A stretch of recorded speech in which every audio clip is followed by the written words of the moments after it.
So a major change for character buffing abilities, many auras only going to apply to certain units within a codex, now denoted as core units.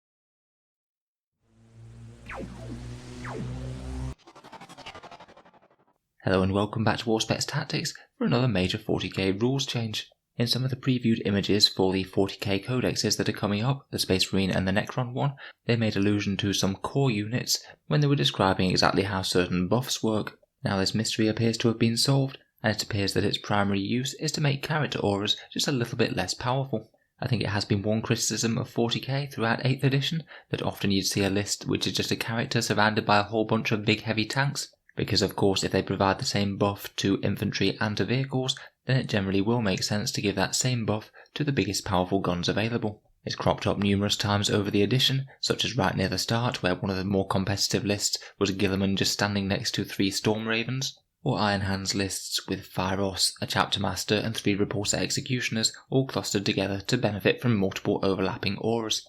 I think this is Games Workshop's way of making character auras just a little bit more fitting the fluff, and the actual beneficiaries of their command are going to be the battle line infantry squads rather than the big heavy guns or the characters themselves.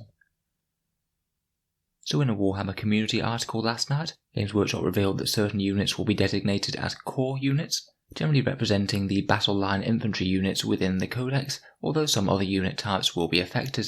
Auras and buffs from many character-related abilities will now specify they have to be used on core units or characters, leaving some of the biggest, most powerful heavy guns not able to receive certain powerful buffs. I suspect that all troops will get the core unit tag, as they pretty much are the battle line squads in every single codex, though it will apply to several other unit classes as well. In the Warhammer Community article they gave some examples. Heavy and assault intercessors will be their troops, but also Terminators and bike squads from Codex Space Marines. On the Necron side, we've got Lich Guard and Tomb Blades, so at least some elite choices and fast movers will be included in this. It's going to be interesting to see what else gets the core tag. They even said that some vehicles would be in some cases, and I'll be quite interested to see whether or not infantry with heavy weapons, things like Devastators or Hellblasters, also get the core tag. I would guess that they would, seeing as they're both infantry units and you could see them holding up a battle line. It just depends on how far Games Workshop is going in stopping character buffs applying to the heaviest guns in the army. We know that some units certainly won't be core, characters are not core units, and they confirmed that the Repulsor Executioner is not a core unit, so I suspect any big heavy tanks and shooting platforms also won't be either. None of this is necessarily going to apply right now, it's only going to change once each faction's codex comes out, and it really could change the way that some armies are played. For example, if Riptides aren't core units, then that carry-on aura ability they often cluster up with won't be an option, as would, say, having Commissar Yarrick buff a bunch of Imperial Guard artillery like he can at the moment. This really could change up the way that a lot of units and armies are fielded in-game. In terms of the aura abilities that we know about, first of all they've basically confirmed that the Space Marine Captain's Rites of Battle and the similar Lieutenant aura for re-rolling ones to wound both specify only core units and they can't affect other characters. This also means that these characters won't be getting those reroll auras for themselves, so Space Marine Captains will just be hitting on 2s, they won't be rerolling their own 1s anymore. So it is also a bit of a nerf to the damage dealing potential of those characters. It also means that if you have a small cluster of characters, then they're not going to be able to stack their overlapping buffs anymore. So say if you have the fairly common scenario of a Space Marine Captain and Lieutenant charging alongside each other, they're not going to be quite as potent.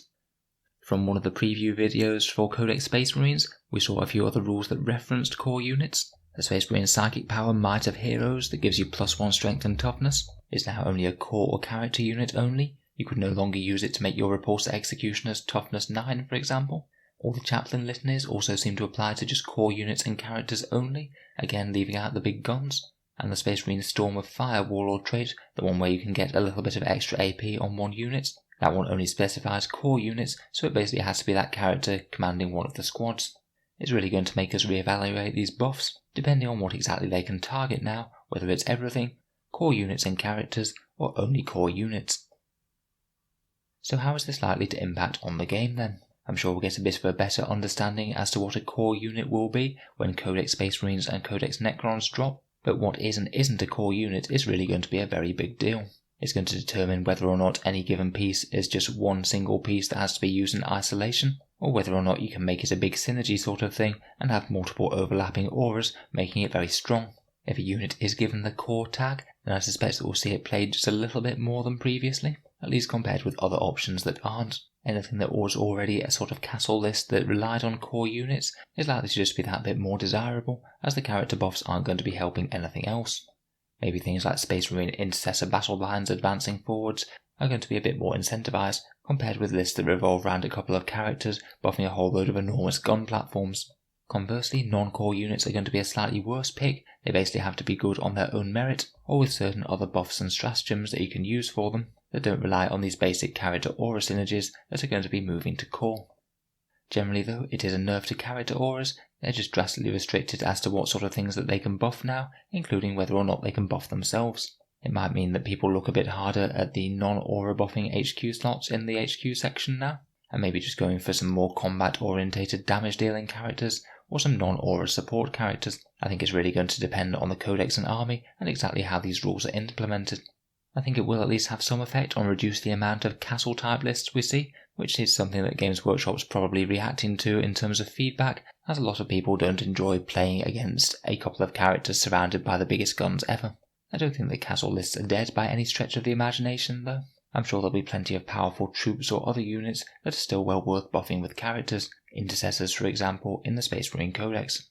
Overall though, I think it seems like a good change to me, even if just because to me it makes a bit more sense for a character to be commanding a whole load of infantry units besides him, as opposed to a massive gun platform, which you'd hope might be able to do its job quite well already, or a plane flying far above him, or even somehow inspiring himself to be even better on the battlefield, which always felt a little bit weird at the start of 8th, though I guess I've got used to it now. So let me know what you think of the change. Is it good? Is it bad? Do you think it's going to have a big impact on the way that you build your army?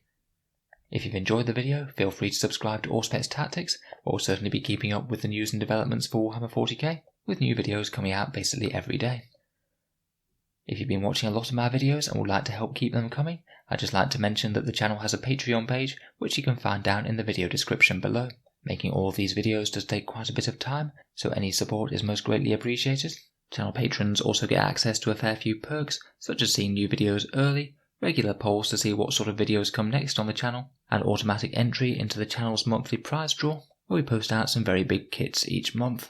If any of that sounds good, or you'd just like to help support, then the link is down in the video description below. In any case, a massive thank you for listening, and I'll hope to see you guys next time.